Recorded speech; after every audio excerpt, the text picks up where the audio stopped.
closer and closer. But oh, we're going right in. I thought we were doing hand warmers. Yeah, it looks like we're not going to be seeing the Falco either. Yeah. Dakpo going with the superior matchup and going with his main. This Game & Watch has been absolutely ferocious in the DFW area. And even though Dakpo hasn't been practicing as much as he usually does, he's generally considered to still have... I'm taking notes from CK for sure. His placement for aerials. I've seen some of his matchups in the past. His placement for aerials is so perfect. And his movement on the ground, without boost movement, just his dash dancing. So what we saw was 1-0 to death. And now we saw another. Followed by another. Okay. Okay. Dakpo getting in the webcam. Okay, game punished for wave landing back instead of wave landing away. Oh, and CK deciding to rep the blueberry color.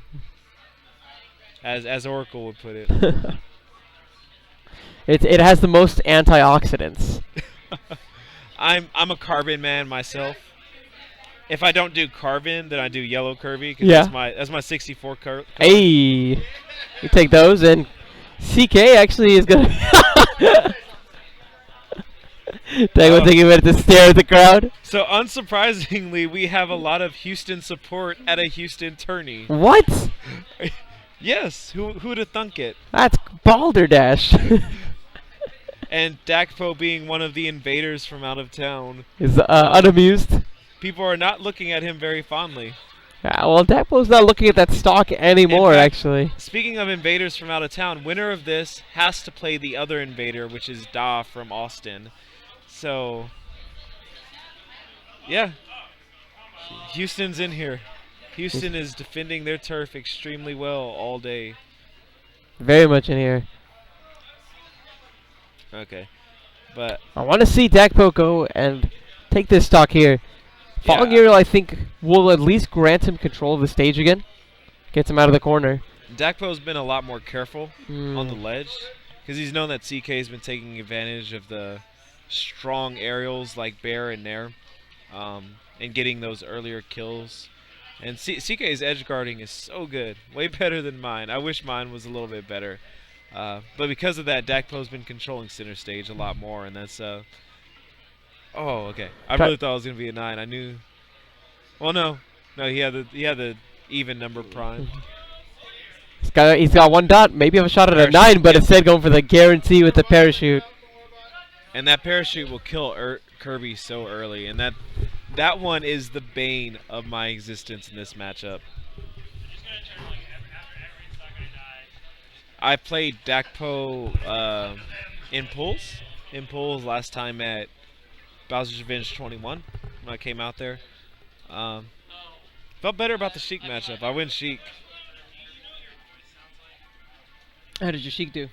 A lot better than my Kirby. I win Kirby game 1, I win Sheik game 2. I felt better about Sheik. I had a hard time getting started with Sheik, but once I did start getting started, I was winning a lot more neutral interactions than I was with Kirby.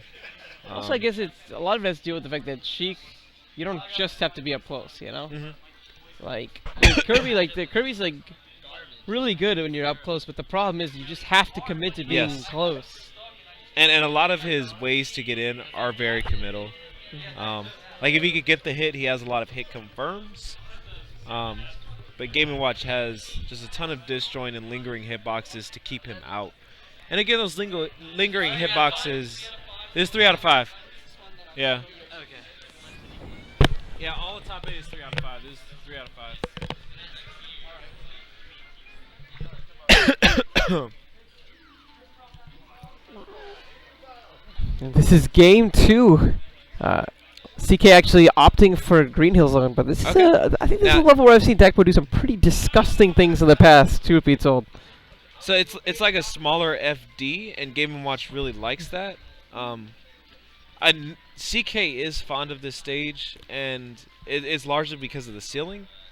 That high ceiling is going to help him out from a lot of Dakpo's parachute ones. Well, it's not going to help him out there. Dakpo did such a good job, I think, with the credit card there. Just denying CK really all of the potential he had for recovery.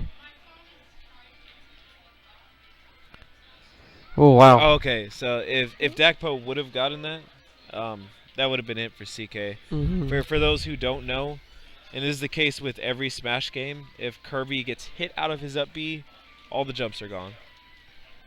And in Project M, I feel like you can lose that even easier because of the side cutter. The side cutter is the other option for the up B. And every time you do the side cutter, you're just putting it all on the line. If you get hit out of the side cutter, you understand that you're losing all your jumps if you get hit out of it. Yeah, you're definitely playing with fire. Yeah, but it's such a fun move that it's hard to stay away from sometimes. That Stone Edge, definitely a pretty fun move as well. And CK is going to use that to put the damage he needs to find the KO. Dakpo dropping down with a set of airs. Ooh. Oh, okay. So that's the first person I've ever seen do that was Da a few months ago. I don't know if Dakpo got it from Da or Da got it from Dakpo, but the Waveland parachute off the ledge is just so good. Oh, you yes. have this huge hitbox that you're throwing out for edge guarding when someone's coming down low. Kirby's able to avoid it. Kirby's able to avoid it because he has 1,000,001 jumps, but anyone else, it's threatening. Right now, Dakpo is threatening to increase his lead to 2 games in this set. CK just has had a very, very tough time. He had a really great showing, I think, in the first stock of the first game, but since then he hasn't found the same presence. Dakpo, however, having his punish blocked by that bacon as CK fights back onto the stage. And right there, he was trying, I think, maybe to go for like a raw bear, but he didn't jump high enough to avoid the down tilt. Yeah, this was not the stage for CK to go to. Dakpo's just having too great of a time holding center stage and controlling all the interactions on stage, and CK is just spending all of his time trying to get back, is what I'm seeing. The ceiling's good, but Kirby's light. He's gonna die at any point, and that's why, like, as Kirby, I personally like going to small stages because small stages are the equalizer for me. I'm gonna die early, but so is everyone else. Right. And the way I see it, Kirby's gonna die early on just about every stage. Dakpo telling CK to sit down. Say to Chris Hansen, have a seat. Oh man, that's messed up. Hey Fuzz, you're actually not gonna be on commentary next. You're gonna be playing next. Okay, you sound disappointed. Fuzz is a great commentator, that's why. Oh, shucks. I got to play a top 8 match because I'm good. Oh, that's unfortunate. G-Rabbit top 8 Battlegrounds 3? Yes?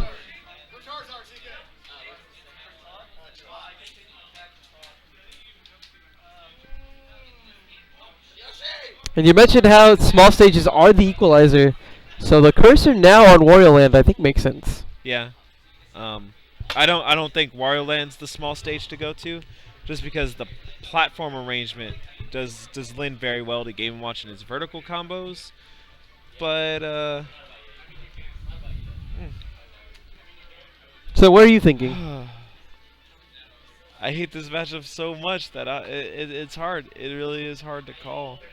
I'd say definitely not Wario Land, definitely not Green Hill Zone, definitely not FD. If I'm being honest with you, I'd stick with the neutral stages. That's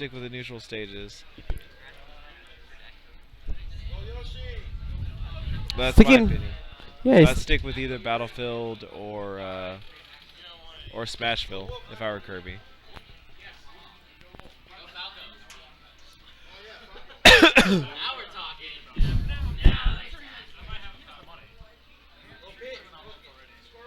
Looks like we're going Dreamland. Okay. Dreamland's another decent one, and it's gonna give.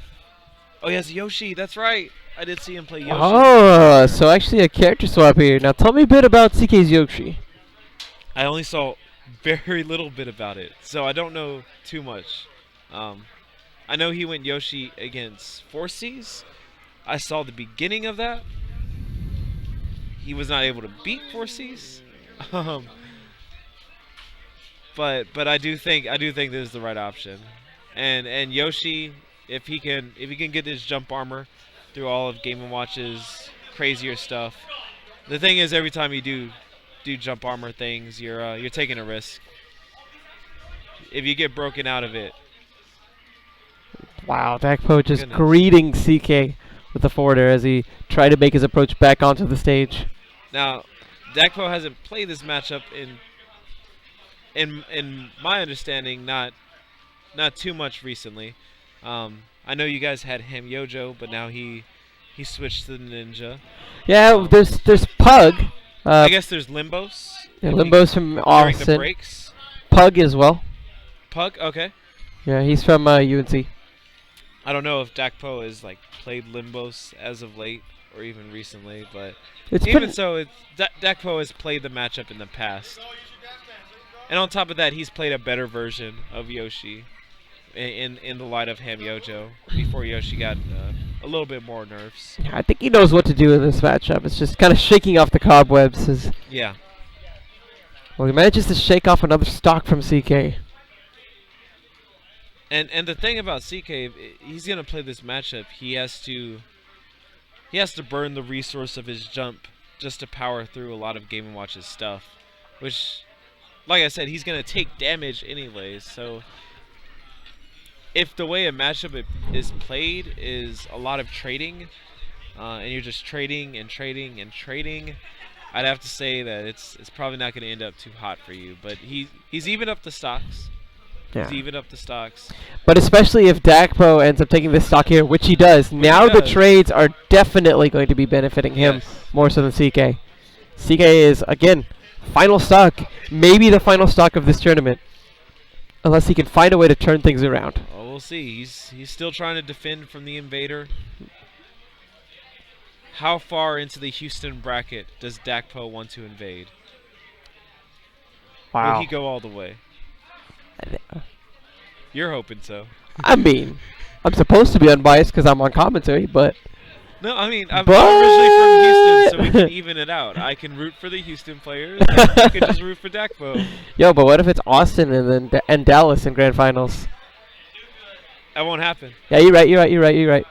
They played. That's not how brackets work. Okay, I forgot how brackets work. There's a way that brackets work. Well, Dakpo coming out on top against CK 3-0. So horrible. I played this guy quite a few times. It's bad. Dawn and Fuzz. Dawn and Fuzz on stream. I'll take that 0 to death though.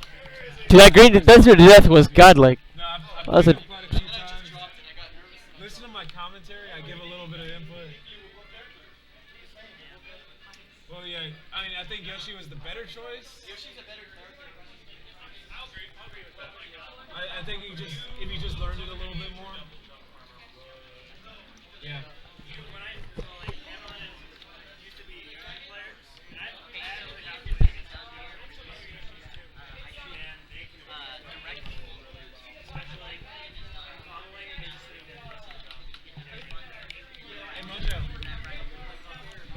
Mojo. We got 2 more sets until winners finals if you want to do some of Melee 32. Alright, it's up to you. Do what? Because you're in winners finals. Oh, 3 sets. 3 sets actually. Which 3? We're Really? doing, Are you going all wait? Are you going all the way to loser semis? yeah. We're gonna do top 3 all at once. Oh, okay. It's all top 3.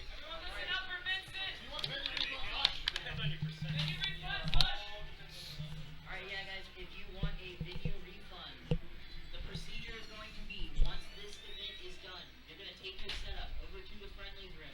If you're staying for another event, then you can move your setup to the friendlies room, but you're going to have to show your setup to Keith. Once you show your setup to Keith, you can either leave or stay, but once you show that to him, you're going to be able to get your venue. Have you played any of Melee 32? Okay. It's up to you. There's 3 sets before you play again. That will probably be a lot better. Okay. What's Melee 32? Say again? What's Melee 32? Top 32. Oh, Top 32 Melee. Yeah. They start at 6. Yeah, I commentate top 8 of Melee. Ah. But I can understand Mojo wanting to like go all the way through. Would one it really game. be 4 sets? Say again? That can't be 4 sets. 1, 2, 3, and then he's the 4th set. Yeah, you're right. You're right. So Good call. there's 3 sets before him. So we're losing quarters now. Yes, and Okay. then here's semis, and loser of winner finals will come here, Yeah. winner there, so on and so forth. Thought I know how brackets work by now. I need to figure out how coffee works. I definitely need some good. A lot of people consider me one of the best TOs in Texas, and I like to listen to them. I like to listen to them because it inflates my ego. Inflate that ego, dude. Just blow it up. Yeah, inflate like a blow up Yeah, dude. doll.